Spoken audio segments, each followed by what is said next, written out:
What's up guys, I'm randomfrankp. Today we're going to talk about the LG V20 and a review of my top 5 favorite features. I've had a lot of requests to do a full out dedicated review on the phone, but I figured telling you guys more about the things that I like would be much more interesting. And yes, don't worry, I'll also talk about some cons so it's not all just one-sided, to give you a better idea of the phone overall. Don't want to drag this on too long, so let's get into it. My first favorite feature is the camera. Maybe obvious by now since I've expressed my praises for it in the past, but having the manual controls for both photo and video is just awesome. You get a 16 megapixel f1.8 camera, and you can change the white balance, the ISO, shutter speed, and have manual focus control so you can pick what you want in focus. And that even shows focus peaking. Seriously, some DSLRs can't even do that. They have a wide angle mode as well, which lets you get a lot more in your photos. Great for taking shots of like landscapes and stuff like that. And you have the ability to shoot RAW for more post-production editing of your photos. Guess what? It gets even better for video mode. You still have all those same controls I talked about when in manual, and you can also record at 1080p at 60 frames and have 4K capture and playback at 30 frames. And it doesn't end there. One really cool feature when shooting video is the option to have complete control of the microphone. There is a built-in wind noise filter if you're outside, and you can change the gain. But what's really awesome is that you can choose what the microphone actually picks up. So if you want to pick up the volume in front of your phone, you can. If you're on like a point and shoot, you can have it pick up just your voice and block out everything beyond. So this is recording with the audio facing the ducks, and this is audio with the microphone picking up my voice behind the camera, so you guys can kind of gauge the difference between what it picks up and what it blocks out.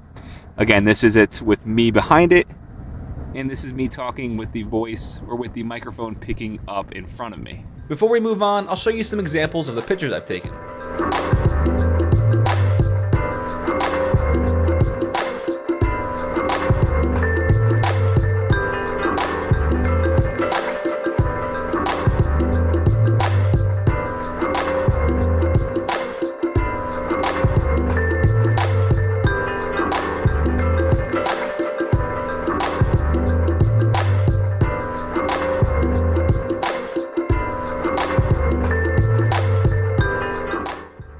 It's not the cleanest image I've seen. There is some noticeable noise grain if not properly lit, and the front-facing camera I would say leaves a lot to be desired, but overall for having all those manual controls and if you have proper lighting, you'll get a stunning image. Next up, we're going to talk about the screen and the second display. The LG V20 has a 5.7-inch 2560 by 1440p LCD display with a 513 pixels per inch density. And let me tell you, it is gorgeous. The colors pop nicely, the darks are rich to the point where I could have sworn this was an OLED display, and you can't spot a pixel to save your life.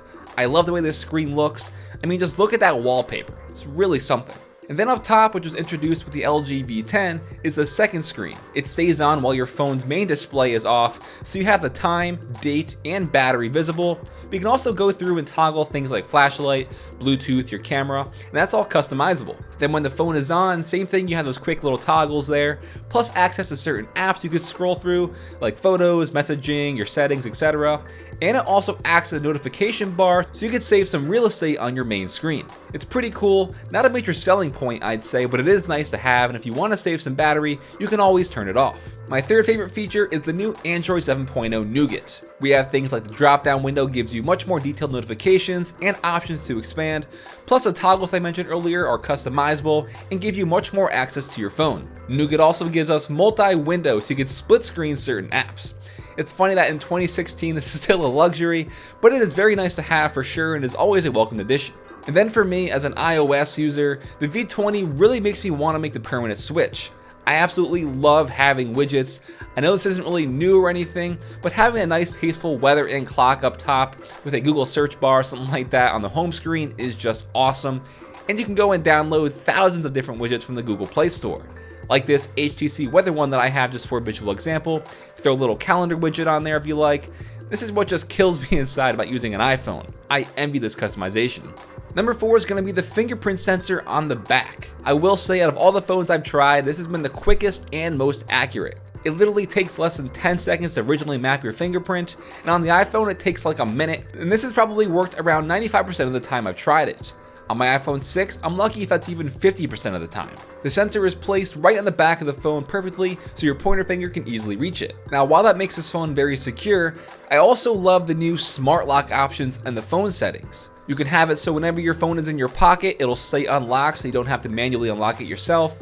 You can have it unlocked when it's in a trusted place. So say like you can set that as your home as a trusted place. It'll stay unlocked whenever you're home. There's a trusted devices option where you can have it unlocked when certain NFC or Bluetooth devices are nearby. Plus the improvement of trusted face. So whenever you look at your phone, it'll recognize you and unlock. But what I really like is now they give you the option to improve the face matching. So if you're clean shaven or you have a beard, if you're wearing glasses or in a different lighting than usual, it'll still recognize you, and that's awesome. Then lastly is the overall design. I'd say it's very sleek looking, and for having a 5.7-inch display, there isn't a lot of wasted space.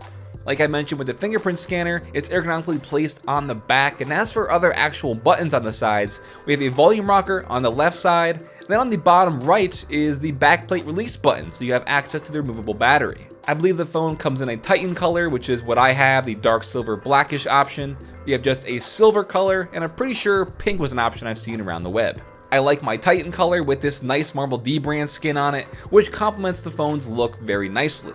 I get asked about this marble skin all the time since I also had it on my iPhone 7 review, and marble is dropping on dbrand.com on November 1st, so make sure you get your wallets ready.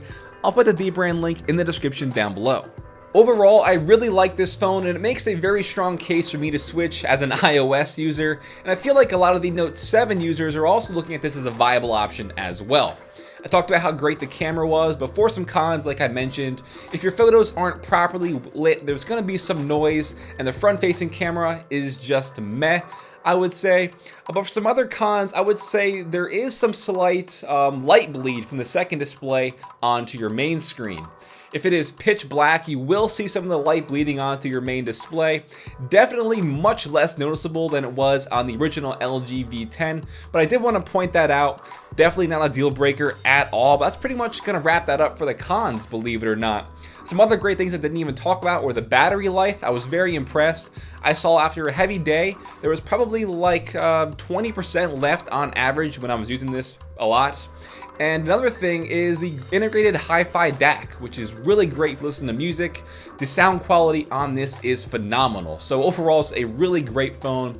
And that'll pretty much wrap it up for my review of the top 5 favorite features of the LG V20. Hope you enjoyed. If you did, leave a big thumbs up to show your support. Feel free to follow me on Twitter at randomfrankp.